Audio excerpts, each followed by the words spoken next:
उत्तराखंड में paper leak मामले में बागेश्वर में भी आक्रोशित युवाओं ने नारेबाजी के साथ प्रदर्शन किया तथा जिला प्रशासन के माध्यम से शासन को ज्ञापन भेजा है। बेरोजगार संघ के लोकेश पांडे, रवि पाल के नेतृत्व में युवाओं ने कोतवाली के समीप गांधी मूर्ति से लेकर तहसील मुख्यालय तक प्रदर्शन किया तथा पेपर लीक मामले की सीबीआई जाँच करने, पारदर्शी भर्ती प्रक्रिया शुरू करने, बीते दिनों हुई परीक्षा को स्थगित करने की मांग की। युवाओं ने कहा कि उनके अभिभावक मेहनत मजदूरी करते हुए उन्हें न केवल पढ़ा रहे हैं बल्कि परीक्षा के फॉर्म भी भर रहे हैं, लेकिन प्रदेश सरकार परीक्षाओं को पारदर्शी तरीके से संचालित नहीं कर पा रही है, जिस कारण लाखों युवा खुद को ठगा जैसा महसूस कर रहे हैं।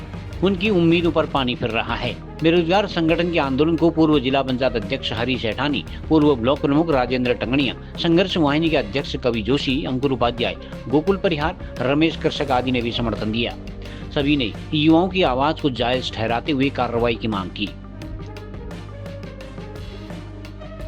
विगत 21 सितंबर को जो उत्तराखंड अधीनस्थ सेवा चयन आयोग ने पेपर कराया था, वो पेपर के 3 पन्ने लीक हो चुके थे। अब 3 पन्ने लीक हो, पूरा पेपर लीक हो, एक पन्ना लीक हो या एक क्वेश्चन लीक हो, लीक तो लीक होता है, पर हमारे आयोग के अध्यक्ष मर्तुलिया जी कह रहे हैं कि सिर्फ 3 पन्ने लीक हुए हैं, जिसको लेकर हमारी मांग है कि ये जो विगत जो परीक्षा हुई थी इसको कैंसिल कराया जाए और उसका रीपेपर कराया जाए, पारदर्शिता लाई जाए। और हाकम सिंह जो पहले भी इन प्रकार की जो गतिविधियों में लिप्त रह चुका है, वो बाहर आता है फिर पेपर लीक कराता है, तो सरकार का जो नकल विरोधी कानून है क्या वो इतना धीमा है कि वो किसी भी अपराधी को इस प्रकार से घूमने दे रहा है बाहर। और फिर उसी के साथ हमारी अन्य मांगे हैं कि जो पहले हम सीबीआई जांच कराई जाए, जितने भी ये पेपर हुए हैं जिसमें अनियमितताएं पाई गई है, इन सारे पेपरों की सीबीआई जांच हो प्रॉपर तरीके से।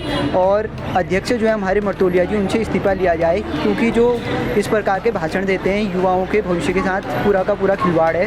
उसके बाद जो आरक्षी भर्ती नियमावली है इसको भी संशोधित किया जाए। एज उन्होंने घटा के 25 कर दिया, हम चाहते हैं कम से कम 28 की जाए उसमें एज। और गांधी पार्क में जो हमारे छात्र साथियों पे जो मुकदमे हुए थे, उन मुकदमों को रद्द लेने के लिए आज हम यहाँ पे गृह सचिव को देंगे अपना ज्ञापन, क्योंकि हमें मुख्यमंत्री पे भी उतना भरोसा नहीं रहा, क्योंकि उन्हीं के संरक्षण में इस प्रकार के अपराधी पल रहे हैं। हम एक ये बात कह सकते हैं। पहले तो मैं ये कहना चाहती हूँ धामी सरकार से कि इसमें सीबीआई जांच हो। और धामी सरकार ये कहती है कि हम नकल विरोधी कानून लाए हैं करके, खुद बच्चे तो नकल कर नहीं रहे हैं। वैसे आयोग के अंदर जो सदस्य बैठे हैं वही बच्चों को नकल करा रहे हैं। तो मेरी यही आयोग से यही मांग है कि जो 21 सितंबर 2025 को हमारा एग्ज़ाम हुआ था उसको फिर से री एग्ज़ाम कराया जाए और उसमें सीबीआई जांच कराया जाए, यही हमारी मांग है। जैसा कि आप सभी को पता है, निरंतर सरकार एग्ज़ाम तो यहाँ पर को करवाती है, सरकारी एग्ज़ामों को यहाँ पर सरकार कराने का काम करती है, लेकिन वो मामले ऐसे हो चुके हैं, सरकार ऐसे एग्ज़ाम करा रही है, वो तुरंत से एग्ज़ाम में बच्चा अंदर बैठे रहता है और पेपर बाहर लीक हो जाता है। आखिर ये दिखाता है, ये स्पष्ट रूप से दिखाता है कि हमारी सरकारें कितनी निष्क्रिय हो चुकी हैं। हम सामान्य घरों से आने वाले लोग हैं और हमारे पास ना ही इतना आर्थिक रूप से हम इतने धनी हैं, और सरकार निरंतर एग्ज़ाम तो करवाती है, एग्ज़ाम सभी लोग करवाते हैं, लेकिन लास्ट में पेपर लीक के मामले सबसे ज़्यादा देखने को आते हैं। आखिर क्यों सरकारें इस तरीके से छात्र छात्राओं के भविष्यों के साथ खिलवाड़ कर रही है? और बेरोजगारी बढ़ने का एक तरफ से कहते हैं कि हम रोजगार देंगे, और एक तरफ से दूसरी तरफ से ये लोग पेपर लीक करने का मामला करते हैं। और मैं कहना चाहता हूँ सरकार से, एक मांग रखना चाहता हूँ, जो UKSSC का ये एग्ज़ाम अभी लीक हुआ है, पेपर लीक हुआ है, इस मामले को संज्ञान में रखें और इस पर उचित कार्रवाई करते हुए ये छात्र छात्राओं के साथ निष्पक्ष इस मामले की जांच करें। नकल के विरोधी जो कानून बना था, वो जिस तरह से प्रचार प्रसारित किया गया था, उससे ये प्रतीत हो रहा था कि युवाओं का भविष्य सुरक्षित हाथों में जाएगा।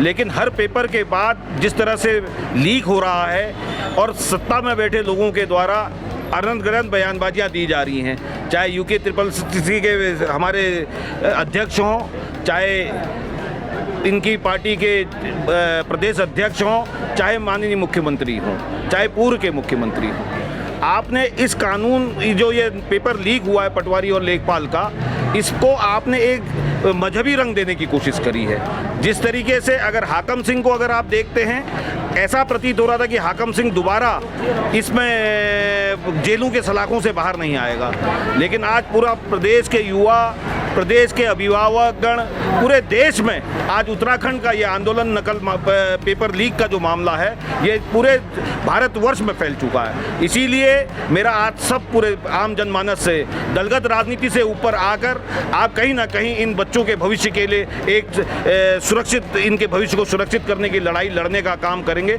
तो निश्चित तौर पर हमारे बच्चों का भविष्य सुरक्षित होगा। और राज्य की सरकार से मैं चाहूँगा कि अपना वो पूरा ये भर्ती निरस्त करे और दोबारा जो है इसके ठोस सुरक्षा इंतजामों के साथ इन परीक्षाओं को पुनः कराए।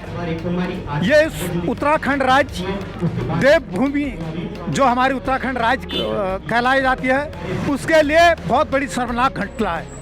यूके 80 जो पेपर हुए हैं बार बार लीक हो रहे हैं। आखिर इसका दोषी कौन है? मैं पूछना चाहते हैं सरकार से।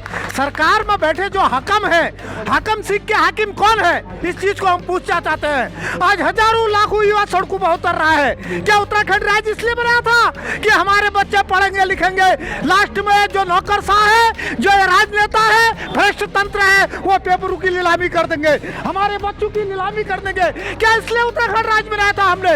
मैं उस समय छात्र लेता था, हमारे सारे लड़के थे, डंडे हमने खाए, पुलिस के सब चीज हमने खाए। उत्तराखंड राज्य बना था कि हमारे बच्चों को रोजगार मिले, रोजगार का साधन मिले, नौकरी मिले।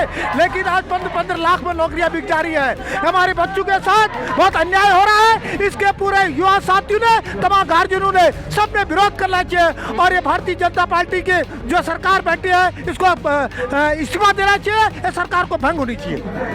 लगभग जब से सरकार बीजेपी की उत्तराखंड में आई है तब से लगातार जितने भी पेपर हुए उन पेपर में लगातार पेपर लीक किए जा रहे हैं और कहीं ना कहीं इसमें पूरी सरकार की मिलीभगत है। और इसी के उसमें आज यहाँ पर बागेश्वर में जितने भी बेरोजगार लोग हैं सब एकजुट होकर एक मंच में आकर यहाँ पर आज सरकार के खिलाफ एकजुट हुए हैं। और इन सब की यही मांग है कि जितने भी पेपर लीक वाले मामलों में जो लोग दोषी हैं उन लोग को कठोर से कठोर सजा मिलनी चाहिए। और साथ साथ जितने भी पेपर लगातार लीक किए जा रहे हैं उनके पेपर को पुनः भर्ती करते हुए उन सभी बेरोजगारों को दोबारा मौका मिलना चाहिए। क्योंकि कहीं ना कहीं पूरे प्रदेश में एक वीडियो ऑडियो लीक हो रही थी कि 15 लाख रुपए में नौकरी लगाने की जो बात उत्तराखंड सरकार द्वारा की जा रही है उसमें भी कहीं ना कहीं बहुत बड़ी धांधली है। और हम चाहते हैं इसकी CBI जांच हो और जितने भी दोषी लोग हैं कठोर से कठोर उनको सजा मिले। और हम सभी बेरोजगार के साथ हैं और उनकी अगर रोजगार की बात आएंगी हम उनके साथ कंधे से कंधा मिलाकर उनके साथ कर रहे हैं। जनसंघर्ष वाहिनी का किस तरह से सहयोग इसको है आप संगठन के अध्यक्ष? देखिए, संघर्ष वाहिनी बागेश्वर हमेशा से ही व्यापारी की हो या जनता की हो या फिर बेरोजगारों की, इन सब की लड़ाई लड़ने का काम करती है। और जहाँ पर बेरोजगारों की बात आती है सबसे पहले संघर्ष वाहिनी हमेशा साथ खड़े रहती है। आगे भी जहाँ पर भी हमारी जरूरत होगी हम कंधे से कंधा मिला के उनके साथ खड़े हैं। हमारे जो वर्तमान मुख्यमंत्री हैं वो RSS के नज़दीक के हैं और विद्यार्थी परिषद से निकले हुए हैं। वो जानते हैं कि वो तभी तक सुरक्षित हैं उत्तराखंड की सत्ता में जब तक नागपुर का हाथ उनके ऊपर है। और नागपुर को खुश रखने के लिए उनको धार्मिक उन्माद की बातें तो करनी ही करनी है। आपको मालूम होगा कि कुछ दिन पहले 2 घटनाएं मैं जिक्र करूं आपको। पहली घटना तो बागेश्वर से जुड़ी हुई है। बागेश्वर में एक तंदूर की रोटी वाला सवाल आया था उत्तरायणी मेले में। उस दिन शाम के समय की घटना थी। दूसरे दिन सुबह के अखबारों में खबर नहीं छप सकती थी क्योंकि तीसरे दिन छपनी थी। काफ़ी देर के बाद वो घटना घटी थी। अच्छा, उस घटना अखबार में नहीं छपी थी लेकिन उसके दूसरे दिन निकाय चुनाव में जगह जगह मुख्यमंत्री थूक जिहाद को उठाते रहे, है ना। और अभी भी वो मामला कोर्ट में है कि वो थूक था या फूक था। ये दूसरा आपने देखा होगा कि मियाँ वाला का नाम बदलने पर कितना आक्रोश उत्तराखंड के अंदर हुआ था। ये तक तो हमारे मुख्यमंत्री ने तकिया कलाम बना लिया है अपना जिहाद सत्य को, जो कि लैंड जिहाद है। और दूसरा कई हर जगह वो जिहाद शब्द का इस्तेमाल करते हैं। इधर जब उन्होंने जिहाद शब्द का इस्तेमाल किया तो बुरी तरीके से वो फंस गए हैं और उनके गले में आ गई है। मुझे लगता है जैसे इन्होंने मियाँ वाले का नाम वापस लिया था इसी तरह से इनको माफ़ी मांगनी पड़ेगी और मांगेंगे, जल्दी मांगेंगे, देर से देर मांगेंगे। लेकिन मुख्यमंत्री जी का जो तरीका है बहुत छोटा। जिस मुख्यमंत्री ने पूरे देश में अनेकता में एकता के सिद्धांत हमारे मुख्यमंत्री का होता, हमारी जो संविधान है उस संविधान का सिद्धांत है अनेकता में एकता, ठीक। और आप अनेकता में चीज़ों को एक एक करके अलग अलग करके अगर दिखाएंगे, जिहाद के नाम पर दिखाएंगे, धर्म के नाम पर दिखाएंगे, तो आप खुद तय करिए कि आप मुख्यमंत्री की कुर्सी पर रहने के योग्य हैं या नहीं है। दूसरा, जहाँ तक रहा ये बच्चों का सवाल, अभी मैं पेपर लीक का जो ये सवाल है, तो पहले एक बहुत बड़ी घटना घटी है अच्छा, आप देखेंगे वही किरदार हैं जो जेल गए हैं और हाई कोर्ट नहीं बल्कि सुप्रीम कोर्ट से जमानत करा के आते हैं, फिर वही गिरफ्तार होते हैं। तो हमारी इंटेलिजेंस क्या कर रही थी? ये बताने के लिए भी हमारे जो नौजवान हैं, बेरोजगार संगठन हैं, उनको सीबीआई का काम, सीआईडी का काम, एलआईयू का काम करना पड़ रहा है कि कौन पेपर लीक करवाने के लिए काम कर रहा है। हमारी इंटेलिजेंस कर क्या रही है? दूसरा, गणेश ने जो बयान दिया है, गणेश जो SSC के अध्यक्ष हैं, पहले तो मैं बता दूं कि SSC पर जो एक पोस्ट है उस पर कोई रिटायर्ड IAS ऑफिसर को होना चाहिए था। गणेश जो है वो PPS हैं, PPS से वो प्रमोशन पाते हुए IAS के स्तर पर रिटायर हुए हैं। अच्छा, उनको आपने बना दिया, ठीक है, लेकिन जिस तरीके से उन्होंने बयान दिया है, ऐसे समय पर जब उन्होंने सख्त कार्रवाई की बात कहनी चाहिए थी, वो कहते हैं कि बदनामी हो रही है। अरे किसकी बदनामी हो रही है? वो कहते हैं 3 ही पन्ने लीक हुए हैं, यानी गणेश ने स्वीकार नहीं है, 3 पन्ने आउट हुए हैं, है ना, तो उन्होंने स्वीकार कर लिया है कि आउट हुए हैं। ऐसी स्थिति में गणेश अपनी सीट पर बैठे क्यों? उन्होंने नैतिकता के आधार पर उन्होंने इस्तीफा क्यों नहीं दिया ना? ये तमाम सवाल हैं जो आने वाले समय में। लेकिन इस पूरे में एक चीज़ देखने वाली है कि आज पूरे भारत में अगर कोई नारे लग रहे हैं तो अभी आपने देखा हुआ ना कि वोट छोड़ गद्दी छोड़, यही नारा पूरे देश के अंदर कन्वर्ट हो रहा है अलग अलग मुद्दों के संग। ये एक आने वाले समय में बड़े बदलाव की आहट जैसी दिखाई दे रही है।